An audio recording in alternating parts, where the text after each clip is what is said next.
Okay. Hare Krishna. Hare Krishna. Mahabharatam ఆది పర్వం క్లాస్‌కి స్వాగతం. మనము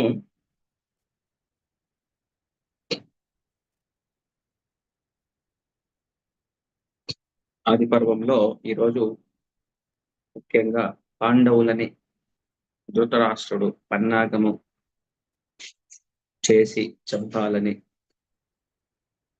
చేసే అతి ముఖ్యమైన పెద్దది ఈరోజు చర్చిస్తాం. గత క్లాస్‌లో మనం చూసినట్లయితే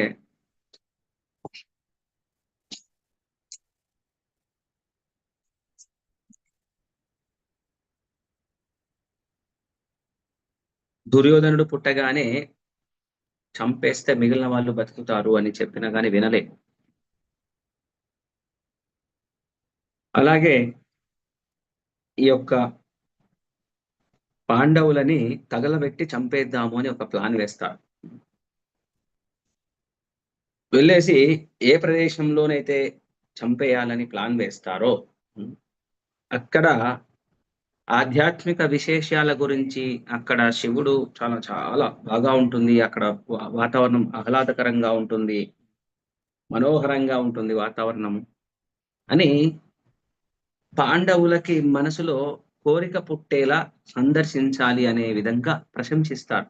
మంత్రులు అలాగా అందరూ కూర్చొని. అవత అని ప్లేస్ చూడాలి. సో, ఇంతవరకు మనం చర్చించాం. సో, దుర్యోధనుడు ఏం చేస్తాడంటే పురోచనుడిని పిలుస్తారు. మంత్రులు ఉంటారు కదా! ఒక మంత్రి పురోచనం. పిలిచి ఏమంటాడంటే, పురోచన నాకు నువ్వు సహాయం చెయ్యి. ఏం చేయాలో తెలుసా? పాండవులు నా శత్రువు. వాళ్ళని నిర్మూలించాలనుకుంటున్నాను. వాళ్ళని అడ్డుకట్ట తొలగించాలి. నాకు సహాయం చెయ్యి. సహాయం చేస్తే నీకు రాజ్యములో భాగమిస్తా. సంపదలో భాగమిస్తా. నేను హామీ ఇస్తున్నాను. నువ్వు సహాయం చెయ్యి. నేను చెప్పినట్టు చెయ్. ఈరోజు కూడా మనం సినిమాలో చూస్తాం కదా! ఎలాంటి ఆహ్, కుహ హ్మ్. కుతంత్రాలు చేస్తారు పదవికి అడ్డమొస్తే. వాస్తవానికి అది అప్పటి నుంచి నడుస్తుంది. ఇప్పుడు కూడా ఉంది కదా! ఉంటుంది. సో, వెంటనే పురోచనుడు ప్రతి స్థలంలో వెన్నుపోటు పోసేవాళ్ళు ధనం కోసం ఉంటారు కదా! ఓకే అని చెప్పేసి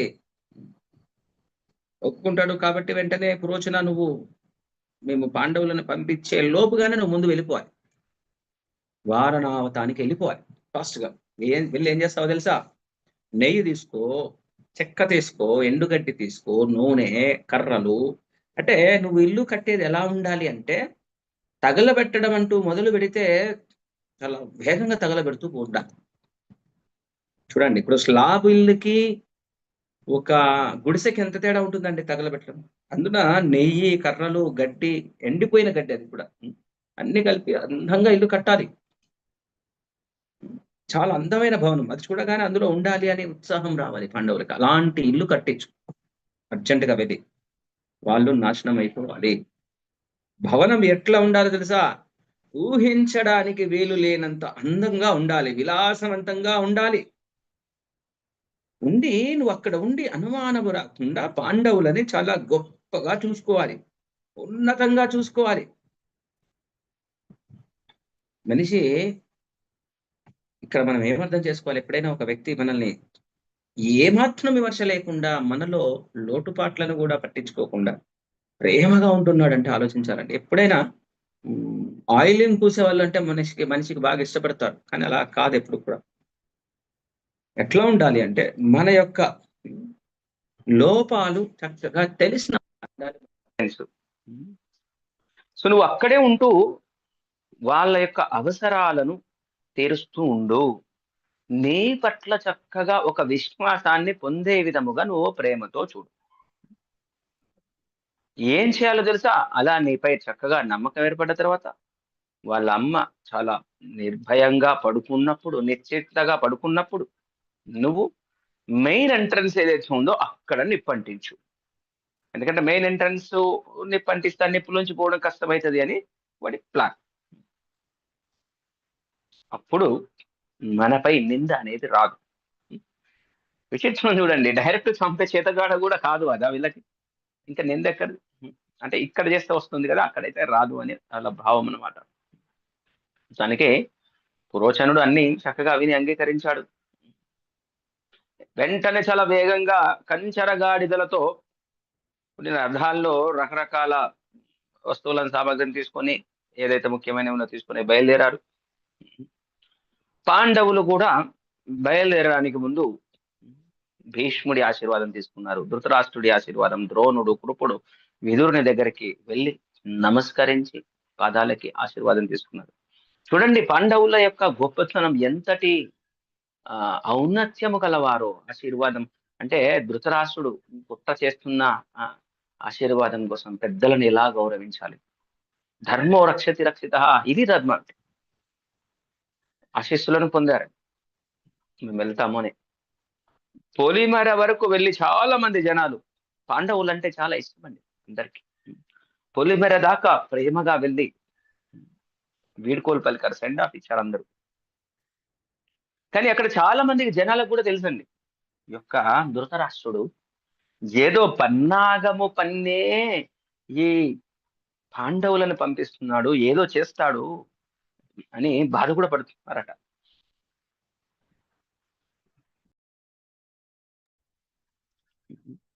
జనాలందరూ కూడా కుంతి కుంతి పుత్రులు అందరిని చూసి అంటే ఇది ఇప్పుడు వన విహారానికి వెళ్తున్నప్పటికీ వాళ్ళు సంపూర్ణమైన ఆనందం కోసం కాదు కదండి.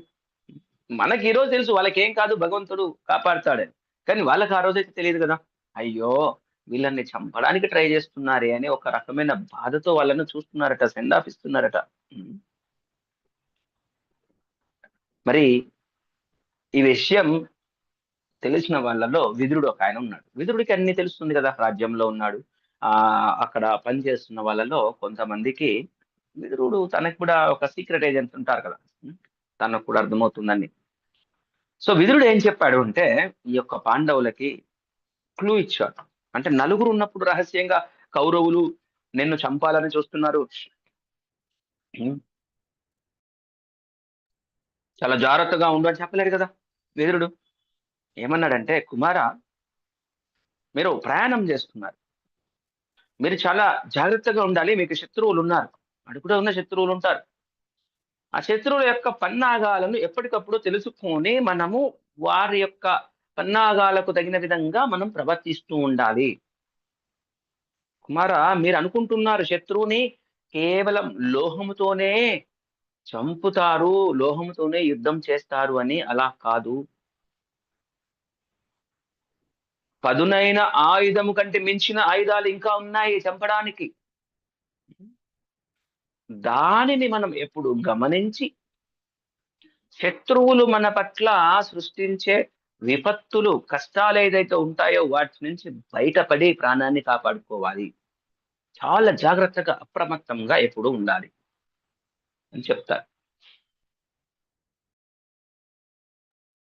ఒక సీక్రెట్ గా ఒక కోడ్ చెప్తాడండి, ఇండైరెక్ట్ గా. ఎలా చెప్తాడో తెలుసా? కొడుక కుమార, నిప్పు అడవి మొత్తాన్ని తగిలిస్తుంది, తగలబెడుతుంది. ఇంత నిప్పు గడ్డేస్తే అడవి మొత్తం తగిలిపడుతుంది కదండి. కానీ అడవిలో అన్ని జంతువులు చనిపోయినా బిలములో నివసించే జీవులు కొన్ని ఉంటాయి చూసారా, అవి బతుకుతాయి. అవి మాత్రమే రక్షించుకోగలుగుతాయి. ఇది నిజమైన జీవితం, చాలా జాగ్రత్తగా ఉండాలి. అర్థమైపోయింది కదా. మనకంటే ఈరోజు మహాభారతం చదువుది ఆల్రెడీ చదివాం, కొద్ది గొప్ప విన్నాం కాబట్టి మనకు షూర్ అర్థమైపోయింది. వాస్తవానికి అది అంతా ఏం చెప్తున్నాడు విదురుడు, నీకేం అర్థమైంది అక్కడ? మిగిలిన వాళ్ళకి పాండవులకు అర్థం కాలే, కుంతిదేవి కూడా అర్థం కాలే. ఏం చెప్తున్నాడు రా బాబాయ్, నాకేం అర్థం కాలేదు అని కుంతి అడిగిందట. ఎందుకంటే ఆయన భాష అలా ఉంది. అంటే బిలం ఏంటి, రక్షణ ఏంటి, శత్రువులు ఏంటి, ఆయుధాలు లేకుండా చంపడం ఏంటి, నాకేం అర్థం కాదు. సో మనకైతే అర్థమైపోయింది కదా, మనం ఆల్రెడీ విని విని ఉన్నాం కదా కొంచెం. సో ఏమవుతుంది, బిలం అంటే భూమి మీద గుంతలు ఉంటాయి కదండి, ఎలకలు గుంతలు పెట్టి కిందికి వెళ్తాయి. ఎలకలు లాంటి కొన్ని జంతువులు బొక్కలు పెట్టి భూమి మధ్యలో కిందికి పోయి ఉంటాయి. సో తగలబడ్డప్పుడు ఏమవుతుంది, ఆ గుంతలోకి వెళ్ళి కిందికి వెళ్ళిపోతాయి. అప్పుడు వాటికి అదేమంటారు, ఆ వేడి తగలదు కదండి, చాలా లోపలికి వెళ్ళి తోముకొని రెడీగా ఉన్నాయనుకోండి. అంటే పరోక్షంగా ఏం చెప్తున్నాడు విదురుడు, మీకు ఈ రూపంలో ప్రమాదం ఉంది, ఈ ప్రమాదము నుంచి నువ్వు ఎలా బయటపడాలో కూడా ఒక సూచన చేశాడు తెలివిగా. అది మహా ధర్మాత్ముడు కాబట్టి ధర్మరాజుకు వెంటనే అర్థమైపోతుంది, ఏదైనా సూక్ష్మం అర్థమైపోతుంది. మిగిలిన వాళ్ళు అంత తేలిక అర్థం చేసుకోలేరు. ఒక్కొక్కళ్ళు ఒక్కొక్క శక్తి. బుద్ధి బలం సంపూర్ణముగా ధర్మబలం ఉంది అంటే ముఖ్యంగా ధర్మరాజుకి ఎక్కువ. సో యుధిష్ఠుడు మొత్తానికి భావాన్ని గ్రహించాడు అని విదురుడు అర్థం చేసుకున్నాడు. ఇక్కడ ఒక విషయం చెప్పాలి మనం. ఒక్కొక్కసారి ఏమవుతుందండి అంటే, ఒక్కోసారి చాలాసార్లు మనం ఒక విషయం చెప్పాలని ఒక ఎదుటి వాళ్ళకి చెప్తాం, అది అవతల వ్యక్తి విన్నాడా, అర్థం చేసుకున్నాడా లేదా అని మనం అసలు ప్రయత్నమే చేయం. అది పెద్ద తప్పు. మనము ఎప్పుడైనా ఒక కమ్యూనికేషన్, మనం ఒక వాక్కు చెప్పాము అనంటే అవతల వాళ్ళకి చేరితేనే అది కమ్యూనికేషన్ అవుతుంది. ఎప్పుడైనా అవతల వాళ్ళకి చేరినప్పుడు నేను ఏదో మాట్లాడాను అనుకోండి, దానివల్ల లాభం లేదు. నేను చెప్పాను కదా, నువ్వెప్పుడు చెప్పావు, నేను చెప్పాను కదా, ఇద్దరికి సమస్య. సో విదురుడు ఆ గ్యారంటీ తీసుకున్నాడు, ఎస్ నేను చెప్పాను, ధర్మరాజుకు అర్థమైంది, సూక్ష్మం కూడా అర్థమైపోయింది అని అర్థం చేసుకున్నాడు. ఇద్దరు కూడా అర్థం చేసుకున్నారు. అప్పుడు కుంతిదేవి కూడా అడుగుతుంది, ఏమవుతుంది. తల్లి అడగగానే చెప్పాడు ధర్మరాజు, ఈ లాక్షాగృహం నిర్మాణం జరుగుతున్నది, విదురుడు అక్కడ చాలా జాగ్రత్తగా ఉండమని హెచ్చరిస్తున్నాడు. తప్పించుకోవడానికి పరోక్షంగా ఒక ఉపాయాన్ని తెలపడమే కాకుండా తగిన సమయంలో ఇంకా ఏమి చేయాలో కూడా నేను సమాచారాన్ని ఇస్తాను అని చెప్పి హామీ ఇస్తున్నాడు అని చెప్పాడు. మొత్తానికి పాండవులు వారణావతానికి చేరారు. అక్కడ జనాలు, పాండవులంటే భూప్రపంచంలో అందరికీ తెలుసండి, అంతటి మహానుభావులు, ధర్మాత్ములు, ప్రేమ. పాండవులను స్వాగతించడానికి అక్కడ ప్రజలందరూ, జనాలందరూ ఇంటి ముందుకు వచ్చేసారు. అక్కడికి వచ్చిన తర్వాత పాండవులు అక్కడ ఉన్న వాళ్ళని పలకరించారు. ఎలా పలకరించారు? మొట్టమొదటిగా బ్రాహ్మణులను పలకరించారు, నమస్కారం చేశారు. పట్టణ అధికారులను పలకరించారు. అక్కడ ప్రముఖ వ్యక్తులు, ఫేమస్ ఎవరైతే ఉంటారో అక్కడ వాళ్ళందరినీ కూడా గౌరవపూర్వకంగా అందరినీ పలకరించి, తర్వాత ఈ పురోచనుడు ఈ పాండవులని ఆ యొక్క లాక్షా గృహానికి తీసుకొని వెళ్ళాడండి. మొత్తానికి వీళ్ళు అలా నివసించడం ప్రారంభించారు. పాండవులు ఎక్కడున్నా కానీ ఆడక్కడ అభిమానం చాలా చాలా పెరిగిపోతుంది. అక్కడ కూడా లక్షాగృహము, అక్కడ ఉన్న వారణావతం అందరూ కూడా, అక్కడ ఉన్న జనాలందరూ కూడా పాండవులను ఇంకా ఇంకా అభిమానించడం మొదలుపెట్టారు. మరి పాండవులకి విదురుడు ముందే చెప్పాడు కాబట్టి ఎప్పుడైతే ఆ ఇంట్లోకి తీసుకుని వదిలిపెట్టారో ఈ పాండవులు ఏం చేశారు, ఇల్లంతా పరీక్షించి చూస్తున్నారు. గీక చూడడము, కొట్టి చూడడము, అసలు ఏంటి ఇల్లంతా మెటీరియల్ ఏంటి అని. యుధిష్ఠిరుడు అర్థం చేసుకున్నాడు, ఈ ఇల్లు నెయ్యితో, లక్కతో, కొవ్వును తీసుకొచ్చి దీంతో తయారు చేశారు. అర్థం చేసుకుని వెంటనే భీముడితో చెప్పాడు, సోదరా ఈ ఇల్లు మొత్తం నేతితో వండారు, నేతితో కట్టారు, ఈ తొందరగా తగలబడే విధంగా ఇల్లు కట్టినట్లు కనిపిస్తుంది, ఇక్కడ కుట్ర ఉంది అని చెప్తే భీముడు, అన్న మనం వెళ్ళిపోదాం, ఇక్కడ వద్దు, వెంటనే ఇక్కడి నుంచి వద్దు అన్న. అయితే భీముడిది ఆవేశం, బలం. భీముడికి బలం ఎక్కువ, ఆవేశం ఎక్కువ. బలం ఎక్కువ, కొంచెం ఆలోచన తక్కువ చేస్తాడు. బయట కూడా మనం అట్లే ఉంటుంది, ఒకరికి బుద్ధి ఉంటుంది, ఒకరికి ఆవేశం ఉంటుంది. ఈ రెండింటిని సమన్వయం చేసుకోవడం గొప్ప విషయం. అందుకనే 5గురిని భగవంతుడు పంచపాండవులు ఆ విధంగా సృష్టించాడు. భీముడు మరోసాటికి వెళ్దాం అనగానే యుధిష్ఠిరుడు తెలివిగా ఏమన్నాడంటే, వద్దు సోదరా, మనం అలా చేయదు. ఇప్పుడు ఇది కాకపోతే ఇంకొక విధంగా చేస్తారు, ఏదో విధంగా చేస్తూనే ఉంటారు. చాలా తెలివిగా వాళ్ళకి అనుమానం కలగకుండా మనం ప్రయత్నం చేద్దాం, ఇక్కడే ఉందాం, జాగ్రత్తగా నివసించాలి, రహస్యంగా మనం ఒక ఉపాయం చేయాలి. ఏం చేద్దామంటే సొరంగ మార్గాన్ని ఈరోజు వెంటనే మనం మొదలు పెడదాం, సొరంగ మార్గాన్ని తోమేద్దాం. ఎప్పుడైనా అగ్ని ప్రమాదం ఏర్పడినట్లయితే, ఈ ఇల్లు చూసినట్లయితే అగ్ని ప్రమాదం కోసం స్పష్టంగా కనపడుతుంది. అగ్ని ప్రమాదంలోనే ఇది ఏదో ప్రమాదం చేయాలని చూస్తున్నారు. సో మనకి ఈ యొక్క సొరంగ మార్గం ఉపయోగపడుతుంది. మనము వేటకు వెళ్ళినప్పుడల్లా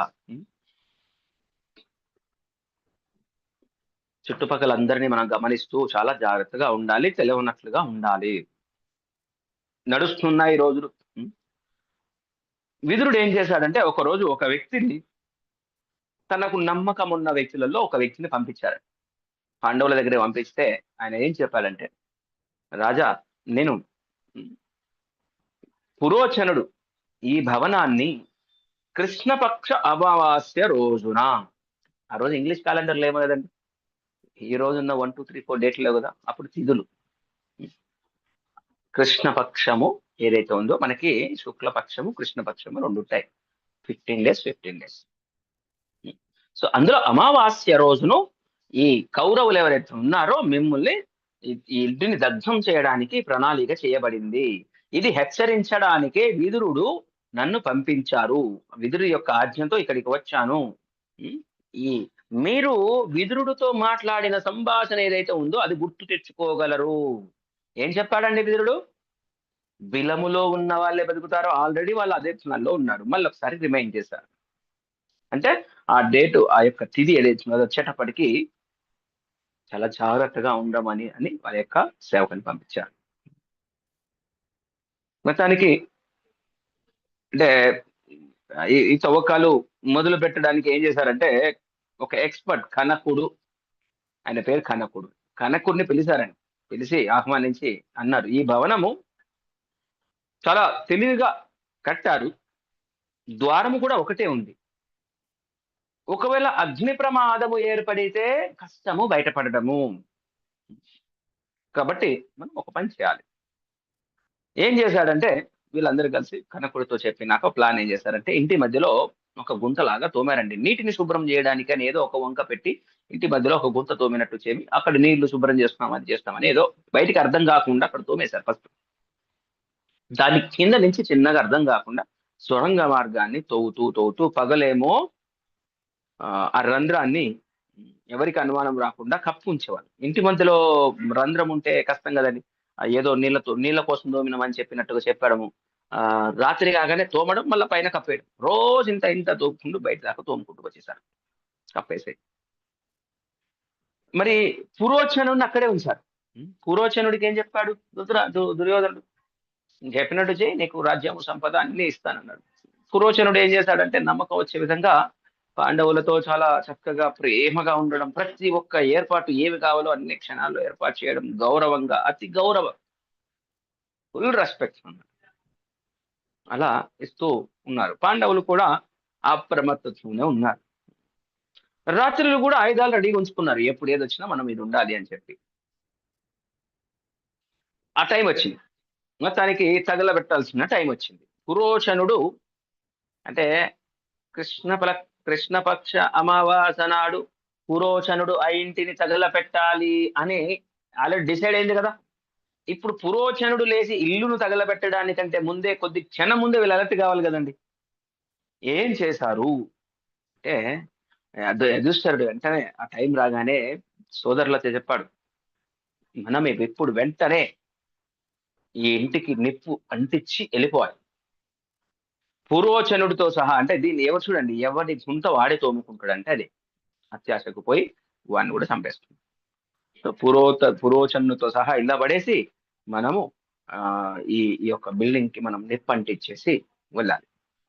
మొత్తానికి అలా అనుకొని చక్కగా భోజనాలు చేసి వెళ్ళిపోయారట. అయితే ఆ రోజు ఒక విచిత్రం ఏంటంటే, మరి భగవంతుని యొక్క సంకల్పం ఏమో ఒక స్త్రీ, నిషాఢ స్త్రీ అంటాం, అంటే అప్పుడు ఒక రకమైన జాతి, ఆమెకి 5 పుత్రులు ఉన్నారట. 5 పుత్రులతో అక్కడికి వచ్చి భోజనం కోసం వచ్చింది, తాగి వచ్చింది, మత్తులో ఉంది. ఆ భవనంలో అదే బిల్డింగ్ లోకి వచ్చేసి కొంచెం నాకు ఇది కావాలి అని చెప్పేసి అక్కడ తిని తాగి నిద్ర ఉపక్రమించింది. చూడండి, మీకు లెక్క అర్థమైపోతుంది కదా, ఆల్రెడీ స్టోరీ అర్థమైపోవాలి. ఇక్కడ పంచపాండవులాగా 5 ఉన్నారు. నిషాఢ స్త్రీ పిల్లలు 5 పిల్లలు, తన పిల్లలు. సో మొత్తానికి ఆ రోజు రాత్రి అందరూ ప్రశాంతంగా నిద్రిస్తున్నప్పుడు ఆ పురోచనుడు ఎక్కడైతే పడుకుంటున్నాడో అక్కడ భీముడు ఏం చేశాడంటే ఆ భవనం ఎంట్రన్స్ కడ నిప్పంటించేసి స్టాప్. ఘోరాతి ఘోరమైన మంటలు వచ్చేసాయండి బిల్డింగ్. ఎందుకంటే నెయ్యితో కట్టారు కదా, నెయ్యి కట్టలు అసలు ఇలా చాలా ఫాస్ట్ గా తగలబడిపోతుంటుంది ఇల్లు. దాన్ని ఆపడం కష్టం, చాలా కష్టం. ఫైర్ ఇంజన్లు కూడా ఉండవు కదా, నీళ్ళు ఎక్కడి నుంచి ఫాస్ట్ గా వస్తాయి అప్పట్లో, ఆపడం కష్టం. ఆ విధంగా చేశారు. మొత్తానికి వీళ్ళందరూ సొరంగ మార్గం ద్వారా కష్టపడి బయటకు వచ్చేసి తప్పించుకున్నారు. మరి ఆ మంటలకు తగలబడుతున్నప్పుడు అక్కడ గాలి, ఆ మంటకు సౌండ్ వస్తుంది కానండి, అగ్నికి సౌండ్. ఆ గ్రామంలో ఉన్న ప్రజలకి ఆ సౌండ్ విని తేడా ఉంది అని చెప్పేసి అందరూ పరిగెత్తుకుంటూ వచ్చేసారు అక్కడ. అయ్యో అయ్యో ఎంత కష్టాలు వచ్చే, పాండవులు ఇక్కడ పడేసి, దుర్యోధనుడు ఎంత దుర్మార్గం చేసే మేము అమ్ముకున్నాం అప్పుడే ఏదో చేయడానికే, ఆ దుర్మార్గుడు ఇట్లా చేశాడు, పాండవులని చంపేశారు అని బాధపడ్డారట. మరి వీళ్ళకి తెలియదు అది. తనకి అరణ్య మార్గమున, ఆ సొరంగ మార్గం నుంచి అలా అలా అలా అలా వెళ్ళిపోయి అడవికి వెళ్ళిపోయారండి. మొత్తం అందరూ అలసిపోయారు, ముఖ్యంగా తల్లి ఇంకా అలసిపోయింది. వీపును ఎక్కించేసుకొని ఆ తల్లిని నకుల ఎట్లా భీముడి బలం ఎలా అని తెలుసా అండి, ఎలా తీసుకొని పోతున్నాడో తెలుసా? తల్లిని వీపును ఎక్కించుకున్నాడు భీముడు. నకుల సహదేవులని సంకలు ఎత్తుకున్నాడు. భీముడి పర్సనాలిటీ ఊహించుకోండి, ఇక్కడ చూడండి ఎట్లా ఉన్నారు. ఎత్తేసుకున్నాడు. యుధిష్ఠిరుని అర్జున చేతులతో పట్టుకొని నడిపిస్తున్నాడట, లాక్చేస్తున్నాడు. చాలా చాలా చాలా గుంజుకపోతున్నాడు. భీముడి బలం అంత బలం. ఇక్కడ ఇదంతా కూడా అసలు భీముడు మామూలుగా వీళ్ళకంత శక్తి లేదు, అలసిపోతారు. అర్జునుడిదేమో ఇది దృష్టి బలం, ఇది భీముడిదేమో భుజబలం, ధర్మరాజుది బుద్ధి బలం. ఒక్కొక్కరికి ఒక్కొక్క బలం అట్లా ఇచ్చారు. సో వేగంగా నడుస్తూ నడుస్తూ అడవి మార్గంగా వెళ్తూ వెళ్తూ గంగా నది దగ్గరికి వెళ్ళారటండి. అక్కడికి వెళ్ళినాక అక్కడ విదురుడు ఎక్కడికక్కడే హెల్ప్ చేస్తున్నాడండి. ముందు అంత ప్లాన్ అయిపోయింది, ఎక్కడ దాకా పోవాలి, ఏం చేయాలి, అంత ప్లాన్ అయిపోయింది. ఒక వ్యక్తి వచ్చేసి వాళ్ళ దగ్గరికి, విదురుడు ఒక సిగ్నల్ ఇస్తాడు, ఈ విధంగా మాట్లాడు అని. వాళ్ళు వచ్చి అదే విధంగా సిగ్నల్ ఇచ్చి, మీకోసం నావ సిద్ధంగా ఉంది, ఈ నావ విదురుడు ఏర్పాటు చేశాడు, ఇది అవతలికి తీసుకుని వెళ్ళబోతుంది అని చెప్పి హింట్ ఇచ్చేస్తే చాలా రహస్యంగా ఈ పాండవులను ఎక్కించుకొని ఈ యొక్క నదిని దాటిస్తారండి. రహస్యంగా సీక్రెట్ గా అలా అలా అవతల ఒడ్డుకు చేరిన దాకా, తర్వాత అడవిలో అలా అలా ప్రయాణం సాగిస్తారట. ఈ విధంగా కష్టపడి మొత్తానికి చేస్తున్నారు. మరి వారణావతంలో వెతుకుతున్నారు. మరి అక్కడ పురోచనుడు కూడా లేడు. నిషాఢ స్త్రీ 5 పుత్రులు అందరూ కూడా తగలబడిపోయారు. అవశేషాలను చూసి వాళ్ళందరూ ఏమనుకున్నారు, కుంతి పాండవులు ఓకే, డెడ్ బాడీస్ కొంచెమైనా మిగులుతాయి కదా, చనిపోయారు అని బూడిదతో సహా ఆ సొరంగం మొత్తం పూడి చేసి వెళ్ళిపోయారట పాండవులుగా అనుకోండి. వాళ్ళందరూ కూడా మొత్తానికి జనాలట ధృతరాష్ట్రునికి లెటర్స్ రాశారట. అంటే అప్పుడు కూడా లెటర్స్ ఉన్నాయని మనకి ఇక్కడ అర్థమవుతుంది. అప్పుడు కూడా పోస్ట్ మ్యాన్ ఏదో పద్ధతిలో లేఖలు అంటే మేబీ కాగితాలలో ఏదో రాసేవారు. పురోచనుడు, కుంతి, పాండవులు సజీవంగా దహనమైపోయారు అని సమాచారం ఇచ్చారు. మరి ధృతరాష్ట్రుడు బాధపడ్డాడు. అంత్యక్రియలు ఏర్పాటు చేయించాడు. జలాంజలులు, తర్పణాలు అవన్నీ ఉంటాయి కదా, ఏమైతే ఉన్నాయో అవన్నీ చేశారు. కానీ విదురుడు మాత్రం బాధపడలేదండి. ఎందుకంటే విదురుడు ఆల్రెడీ బ్యాక్గ్రౌండ్ నడిపిస్తున్నాడు, పాండవులు ఉన్నారు. కానీ పాండవులకి బాధ వచ్చిందనే బాధ ఉంది తప్ప చనిపోయారనే దుఃఖం లేదు. మొత్తానికి పాండవులు గంగా నదిని కష్టపడి దాటేసి ఒక దట్టమైన దండకారణ్యంలోకి ప్రవేశించారని. మరి కంటిన్యూగా నడవలేరు, దారి అక్కడక్కడ కష్టమవుతుంది. ఒక్కొక్క ప్లేస్ లో దారి ఎలా పోవాలో అర్థం కాదు, మొత్తం చెట్లు ఉంటాయి, రెగ్యులర్ గా తిరిగిన అడవి కాదు. మరి కొద్ది దూరం నడిచినాక నిద్ర వస్తుంది, అలసట వస్తుంది. ఈ యొక్క ధర్మరాజు చాలా విలపించారటండి. ఏంటి ఈ యొక్క దౌర్భాగ్యమైన స్థితి, అయ్యో అని విలపించసాగారండి. మరి అందరు నడుస్తున్నారు, కంటిన్యూగా బయలుదేరి కదా కొంచెం నడుస్తున్నప్పుడు వాళ్ళు మళ్ళీ అలసిపోయారట. అయ్యా నేను నా వల్ల కాదు, మళ్ళీ ఒకసారి మోసుకొని తీసుకోవు అంటే భీముడు అప్పుడు ఎత్తుకొని పోవడం, కొద్దిసేపు వాళ్ళు నడవడం, కొద్దిసేపు భీముడు ఎత్తుకొని పోవడం, అలా అలా అలా తీసుకొని వెళ్ళారండి మొత్తానికి. ఇప్పుడు ఒక కొత్త చిన్న స్టోరీగా ఎంటర్ అవుతుంది. మనకు తెలిసిందే, సాయంకాలం నిర్మానుష్యమైన అరణ్యములోకి ప్రవేశించారు. అలాగే పోతూ పోతూ పోతూ పోతూ ఉండగా ఒక దట్టమైన అడవిలోకి పోతే అక్కడికి వచ్చిన తర్వాత వాళ్ళకి దాహం వేసింది, దప్పికేస్తుంది, అలసట వేసింది. అలసటతో ముందుకు వెళ్ళలేకపోయారు. కుంతి బాధపడుతుంది, అయ్యో ఏమి పాపం చేశాము, ఎన్ని కష్టాలు, ఇంత నైట్ అడవులలో తిరగాల్సి వస్తుందని బాధపడుతున్నారు. సో ఒక పెద్ద వటవృక్షాన్ని చూశారు. అక్కడ రెస్ట్ తీసుకోవడానికి అందరూ ప్లాన్ చేస్తున్నారు. అక్కడ రెస్ట్ తీసుకున్నారు. దప్పికేస్తుంది, నీళ్ళు లేవు, వాటర్ బాటిల్స్ లేవు కదా, నీళ్ళు దగ్గరలో ఉన్న ఏదైనా ఉందేమో చూద్దామని చెప్పేసి భీముడు వెళ్ళేసి అక్కడ పక్షులు తిరుగుతున్నాయి కాబట్టి ఖచ్చితంగా నీళ్లు ఉంటాయని పక్షుల సౌండ్ చూసి అక్కడ పట్టుకొని వాటర్ ఉన్నాయని చెప్పి చక్కగా స్నానం చేసి నీళ్లు అక్కడ తాగేసి మొత్తానికి తీసుకొని వచ్చారండి. అందరూ కటిక నేల మీద పడుకున్నారు. భీముడు చూసి బాధపడ్డాడు, ఒకరు చూసి బాధపడుకుంటున్నారు, నిద్రలోకి జారుకున్నారు, చాలా అలసిపోయారు. భీముడు దుఃఖిస్తున్నాడు, అయ్యో దుర్యోధనుడు దుష్ట పన్నాగము, ఘోరాది ఘోరం, ఇంత పన్నాగం చేసి ఇంత మమ్మల్ని రోడ్ల అడవుల పాలు చేస్తాడే అని బాధపడుతున్నాడు. కౌరవులను చంపాలి అని దహించుకుపోతున్నాడు భీముడు. ఆయన కోపం అంతా ఇంత కాదు. తల్లి సోదరులను చూస్తూ మరి పడుకున్నారు. ఇప్పుడు నేను పడుకుంటే కుదరదు, ఎందుకంటే రిస్క్ ఉంటుంది అడవిలో, కౌరవులు చేయవచ్చు, ఇంకెవరైనా అడవిలో రాక్షసుల నుంచి సమస్య కూడా రావచ్చు, నేను కాపలా కాయాలి అని నిర్ణయించుకున్నాను. మొత్తానికి అన్నట్లుగానే అడవులలో రాక్షసులు ఉంటారు. హిడింబాసుడు అనే రాక్షసుడు వాళ్ళని చూసి నరమాంసము కోసం వాళ్ళు ఎమ్మడి పడతారండి. వాళ్ళ సోదరి హిడింబాసురుడు అనే రాక్షసుడు వాళ్ళ చెల్లెని పిలిచి, హిడింబిని పిలిచి, ఏ హిడింబి నువ్వు నా కోసం భోజనం తీసుకొని రా, నరమాంసం తీసుకొని రా అని చెప్పాడు. సోదరికి ఆజ్ఞ ఇచ్చాడు. ఆ హిడింబి అక్కడ ఆమెకి ఏం అలవాటు అంటే, రాక్షసి అక్కడ ఎక్కడెక్కడ అడవులలో మానవులు తిరుగుతున్నారో వాళ్ళని చంపేసి తీసుకొని వచ్చి తినడం వీళ్ళ పని. అలా తిరుగుతూ తిరుగుతూ పాండవుల దగ్గరికి వచ్చారు. ఈ హిడింబి పాండవుల దగ్గరికి రాగానే భీముణ్ణి చూసి మనసు పారేసుకుంది, ఇష్టపడింది, ప్రేమలో పడిపోయింది. Love at first sight. చూడండి ఇదంతా భగవంతుడి ఏర్పాటు. ఈ కారణం మీకు తెలవాలి అంటారు. వెంటనే ఇతనే నా భర్త అని నిర్ణయం చేసుకుంది హిడింబి.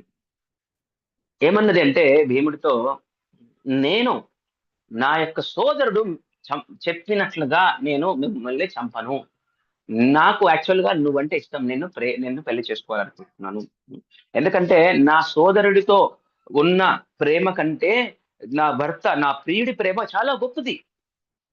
నిన్ను చంపి తింటే ఏం లాభం, కొద్దిసేపే ఆనందంగా ఉంటుంది. అలా కాకుండా నిన్ను భర్తగా పొందాననుకో, ఎంతో హ్యాపీగా సుఖంగా ఉండొచ్చు అని అన్నదట. నిన్ను చంపను, నన్ను పెళ్లి చేసుకో ప్లీజ్ అని హిడింబి రిక్వెస్ట్ చేసింది. అలా చెప్పి రాక్షసి అంటే వీళ్ళకి ఇష్టకామ రూపం అంటే కామరూపిణి అంటారు. వీళ్ళు కావలసిన రూపాన్ని స్వీకరిస్తారు రాక్షసులు. వాస్తవ రూపం ఘోరాతి ఘోరంగా ఉంటారు, నల్లగా పండ్లు ఇట్లా చీరరెత్తి ఇట్లా నిలబడి ఘోరాతి ఘోరమైన రూపంలో ఉంటారు. కానీ వాళ్ళు మాయల మంత్రాలతో అందమైన రూపాన్ని తీసుకుంటారు. నా సోదరుడు నిన్ను చంపి తీసుకురమ్మని ఆజ్ఞాపించాడు, కానీ నిన్ను చూడగానే నేను అలా చేయలేకపోతున్నాను, ప్లీజ్ నా పట్ల నువ్వు కనికరం చూపి నాకు భర్తకా అని రిక్వెస్ట్ చేసినాను. భీముడు అన్నాడు, సుందరి, నా తల్లి, నా బ్రదర్స్ సోదరులు ఉన్నారు, వాళ్ళంతా సహాయం లేకుండా అడవిలో రక్షణ లేకుండా ఉన్నాను, అలాంటి స్థితిలో నువ్వు నన్ను పెళ్లి చేసుకోమంటున్నావు, నిన్ను పెళ్లి చేసుకొని ఎక్కడికి తిరగాలి అంటే హిడింబి అన్నది రాక్షసి, వీరుడా నువ్వు చింతించాల్సిన అవసరం లేదు, నేను సహాయం చేస్తున్నాను, నా సోదరుడు ఏం చేయలేడు, నాకు మాయమంత్రాలు వచ్చు, నాకు ఆ శక్తి ఉంది, నేను సహాయం చేస్తాను, డోంట్ వరీ అని చెప్తుంది. కానీ భీముడికి బలం లేదా, హిడింబి సహాయం అవసరం లేదు. అప్పుడు ఆ యొక్క భీమసేనుడు అంటాడు, నాకు ఎవరి సహాయం అవసరం లేదు, ఏ రాక్షసుడి భయము లేదు, నువ్వు వెళ్ళిపో అన్నాడు. తిరస్కరించాడు తన ప్రేమని. మరి తనకి అన్న, నేను చెల్లను హిడింబిని పంపించాను భోజనం కోసం, ఆకలి అవుతుంది, విందు పసందు రాలేదు, అక్కడ పాండవులు వాళ్ళు ఉన్నారు కదా, అక్కడికి వెళ్ళి తీసుకుని రమ్మాను, ఇంతవరకు సప్పిడి లేదు, ఏమి లేదు అని కోపంతో వచ్చాడండి. ఈ హిడింబాసురుడు రాక్షసుడు ఎలా ఉన్నాడట, రాగి రాగి కాపర్ కలర్ జుట్టు, గడ్డము. ఈ రోజు స్పెషల్ కలర్ కూడా వేసుకుంటారు కదా కొంతమంది, కాపర్ కలర్ స్టైల్ గా, నల్లగా ఉన్నా కానీ కాపర్ కలర్ ఎర్రగా వేసుకుంటారండి, తెలుసా స్టైల్? అది రాక్షసులు రాక్షసుల కలర్ అలా ఉండేది. సో చాలా భయంకరంగా ఉంది. హిడింబి భీముతో అన్నాడట, అందగాడ నేను చాలా అందంగా ఉన్నావు, నేను దయచేసి ఒప్పుకో, నేను ఆకాశ మార్గాన నేను సురక్షితంగా నిన్ను తీసుకొని పోతాను, మా అన్న వచ్చాడు నిన్ను చంపేస్తాడు, మీ అందరిని చంపేస్తాడు, అందరినీ తినాల్సి వస్తుంది, నన్ను నా మాట ఒప్పుకొని దయచేసి నన్ను పెళ్లి చేసుకో, నా మాటని నా యొక్క కోరికను తీర్చు అంటాడు. కానీ భీముడు అంతలో వీళ్ళందరూ లేసారు, భయపడుతున్నారు. భీముడు అన్నాడు, భయపడకు, నిశ్చింతగా ఉండు, మీ అన్న నన్ను ఏమి చేయడు. అంటే ఈమె కొంచెం ప్రేమించింది కదా, మా అన్న ఏం చేస్తాడు అని కొంచెం భయపడుతుంది. మొత్తానికి ఆశిస్తుంది కాబట్టి, భయపడింది కాబట్టి వెంటనే హిడింబ మీద ఎగబడ్డాడు భీముడు. ఏ హిడింబ, నా ఆజ్ఞను విస్మరించి మూర్ఖంగా నన్ను అవమానించావు, నిన్ను కూడా చంపేస్తాను అన్నాడట. హిడింబాసురుడు హిడింబి, నేను నీ సంగతి కూడా చూస్తాను అన్నాడట. రాక్షసులకి అన్నా చెల్లి ఏముండదు కదండి. మొత్తానికి భీముడు సవాలు విసిరి చేతులను చాచి భీముడి వైపుకు, ఈ రాక్షసులు వస్తుంటే భీముడు కూడా ఇటువైపు వచ్చేసి తల్లి సోదరు, అంటే యాక్చువల్ గా ఇప్పటికి ఇంకా తల్లి సోదరులు తమ్ముళ్ళు వీళ్ళందరూ ఉన్నారు కదా, అమ్మ వీళ్ళందరూ లేవలేదట. సినిమాలలో హీరో అప్పుడప్పుడు చిన్న రక్తం చిందకుండా గింత సౌండ్ రాకుండా కొడతారు చూసారా, ఇట్లా కొడుతున్నాడట భీముడు.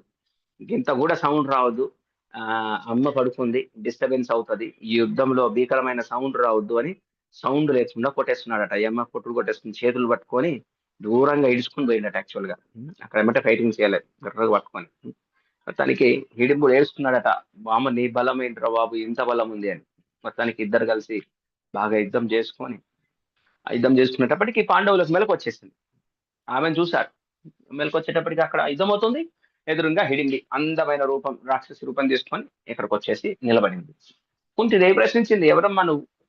హిడింబి అన్నది, అమ్మ నేను భీముణ్ణి వరించాను, భీముణ్ణి పెళ్లి చేసుకోవాలనుకుంటున్నాను, దయచేసి మీరు నాకు సహాయం చేయండి అని అంటే, అప్పుడు వెంటనే రాక్షసుడు భీముణ్ణి అదిమి పట్టి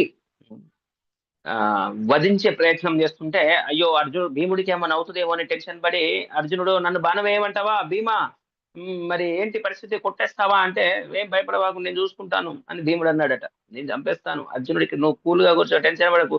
వాస్తవానికి క్షత్రియులకి యుద్ధం అంటే ప్రీతి అండి, ఒక సందు దొరికితే అసలు బాగా యుద్ధం చేసుకుంటారు. నో ప్రాబ్లం, కూర్చో నేను చూసుకుంటాను అన్నాడట. మొత్తానికి బలం మొత్తం కూడ తీసుకున్న రాక్షసుని ఎలా అంటే గిర్ర గిర్ర గిర్ర గిర్ర తిప్పి 100 రౌండ్లు తిప్పాడటండి. తిప్పితే అప్పటికే సగం ప్రాణం పోయింది, కళ్ళు తిరిగి నేలకేసి కొట్టి పడేశాడట. రాక్షసుడు కేకలు పెట్టి చచ్చిపోయాడు. ఆ యొక్క శరీరాన్ని దగ్గరికి ముడిచేశాడటండి. ఇట్లా ఒత్తుతారు చూసారా, ముడిచి ఒత్తి ఒత్తి ఒత్తి పటా పటా పటా పటా వచ్చేసి మొత్తానికి ప్రాణం వదిలేసేసాడు ఏం బాసుడు. అందరూ హ్యాపీగా ఓకే బాగుంది అని సంతోషపడ్డారు. బట్ బాధ, ఇదేంటి ఇలాంటి దుస్థితి అని. మొత్తానికి పాండవులు, కుంతిదేవి అందరూ నడవడం ప్రారంభించారు. ఈమె ప్రాణాన్ని వెనక్కి వెళ్ళిపోవాలి కదా, ఈమె ఏం చేస్తుంది, రాక్షసి హిడింబి కూడా వాళ్ళ వెనకబడే పోతుంది, వాళ్ళ ఫ్యామిలీ మెంబర్ అయిపోయింది. సినిమాలలో ఉంటాయి కదా అక్కడక్కడ, ఫ్యామిలీ మెంబర్ అయిపోయింది. వెనక్కి చూస్తే ఏమే, నువ్వెక్కడికి, మీ దారే నా దారి, మీ రహదారే నా దారి అన్నట్లుగా వచ్చేస్తుంది. మరి భీముడు కోపడ్డాడు, తన్నేస్తాను వెళ్ళిపో అని. మరి మన కుంతిదేవి ఆపింది, స్త్రీలని ఎప్పుడు కొట్టరాదు, ఎన్నడూ చెయ్యి చేసుకోదు, తప్పు అని చెప్పి ఆపేసింది కుంతిదేవి. అప్పుడు వెంటనే ఈ యొక్క హిడింబి కుంతిదేవిని పట్టుకొని, నన్ను రక్షించు, నీ కుమారుడికి నా హృదయాన్ని ఇచ్చేస్తాను, దయచేసి నాకు పెళ్లి చేయి, నేను తీసుకుని వెళ్తాను మీ యొక్క కొడుకుని, కొన్ని రోజులలోనే మీ యొక్క కొడుకుని మీకు అప్పచెప్తాను, నేను హామీ ఇస్తున్నాను, నాకు జీవితాంతం అవసరం లేదు. మీకు ఏదైనా ఆపద ఉందా నన్ను తలుచుకోండి, నేను మీ ఎదుటగా వచ్చి సహాయం చేస్తాను. చూడండి హిడింబి ఎంతటి శక్తివంతమైనది. నేను మిమ్మల్ని రక్షిస్తాను. ఓకే. యుధిష్ఠిరుడు, కుంతి ఒకరు డిస్కస్ చేస్తున్నారు. పెద్ద కొడుకు, కుంతీదేవి అందరూ డిస్కస్ చేసుకొని సరే ఓకే ఒప్పుకున్నారు. భీముడు కూడా ఒప్పుకున్నాడు. భీముడు ఎలా ఒప్పుకున్నాడంటే ఒక కండిషన్ పెట్టాడు, నేనుంటా కానీ నీకు కొడుకు పుట్టేంత వరకే, మనకి పెళ్ళి అయిన తర్వాత నీతో పాటు అనంతంగా కాదు, కొడుకు పుట్టేంత వరకే నేను ఉంటాను. కొడుకు ఎప్పుడైతే పుడతాడో అప్పుడు నేను వచ్చేస్తాను. అంతవరకే మన సంబంధం. ఏమంటాం, అగ్రిమెంట్ మ్యారేజ్ అయిందనమాట.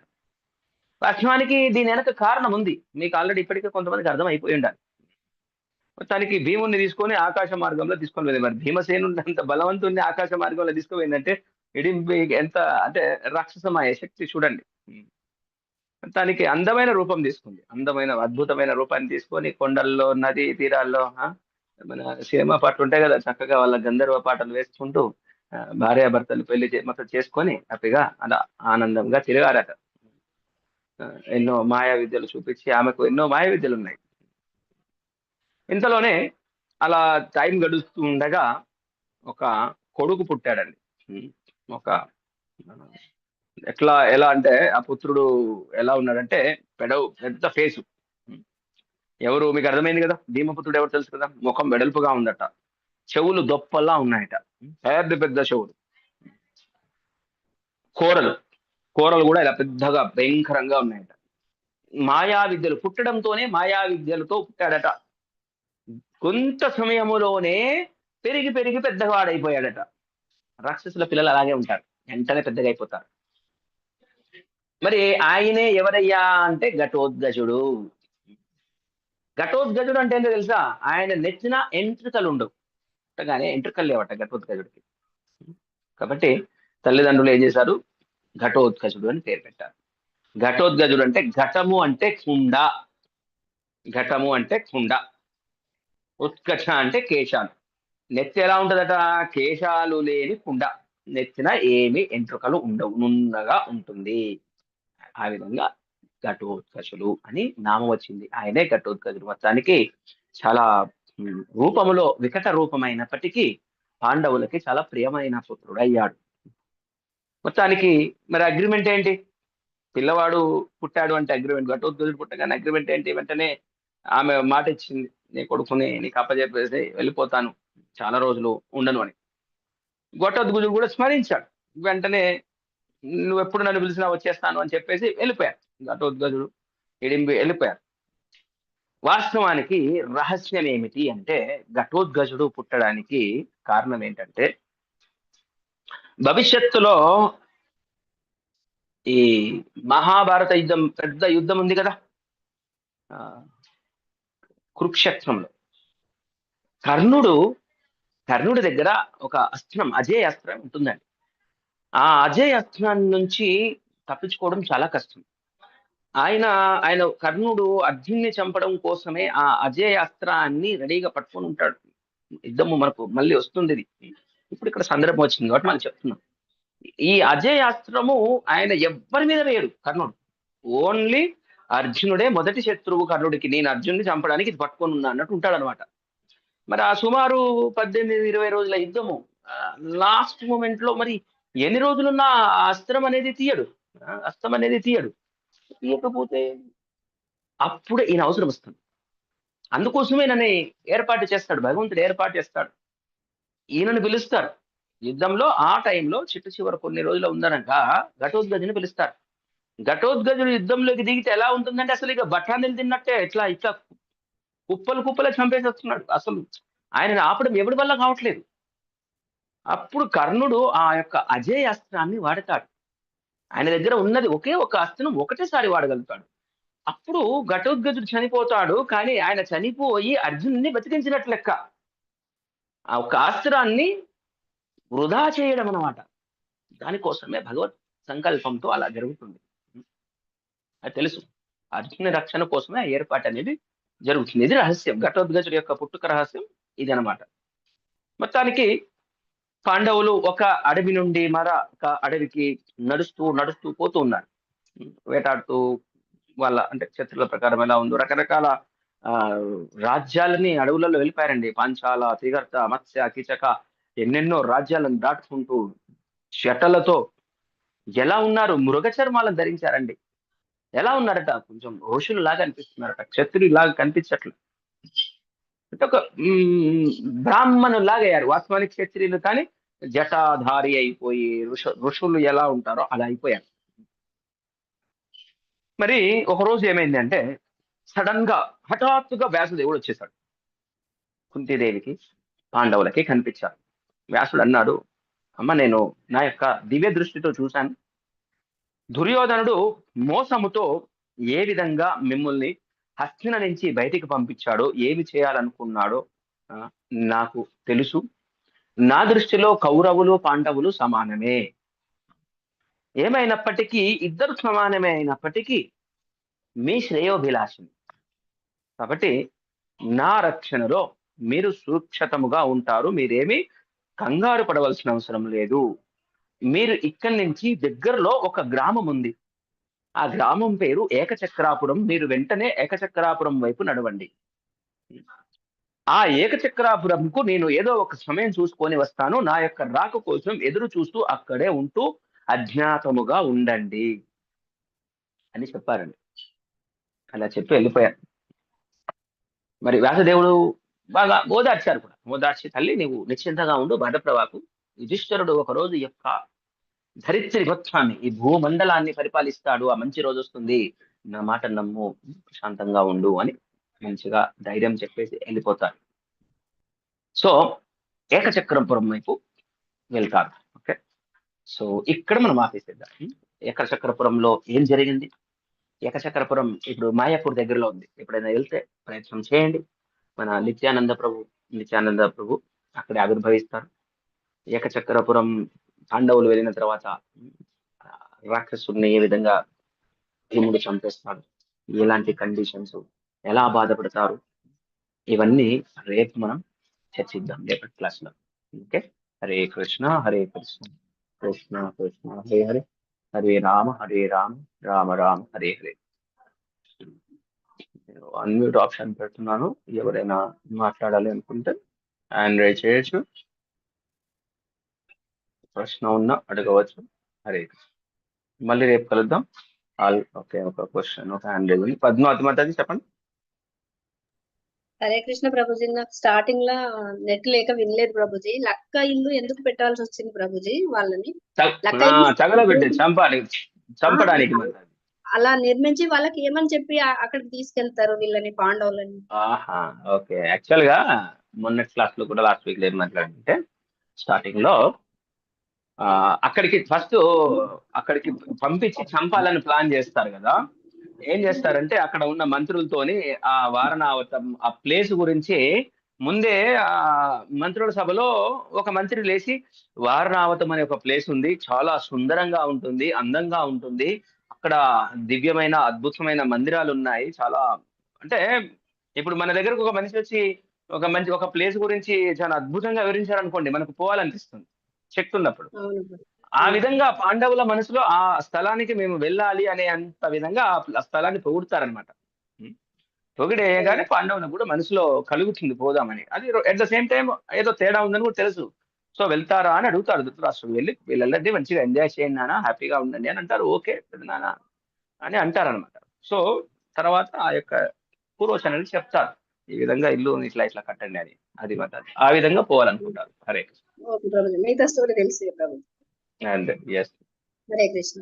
Hare Krishna. Thank you very much. All glories to his divine grace. AC Bhaktivedanta Swami Srila ప్రభుపాదికి జై.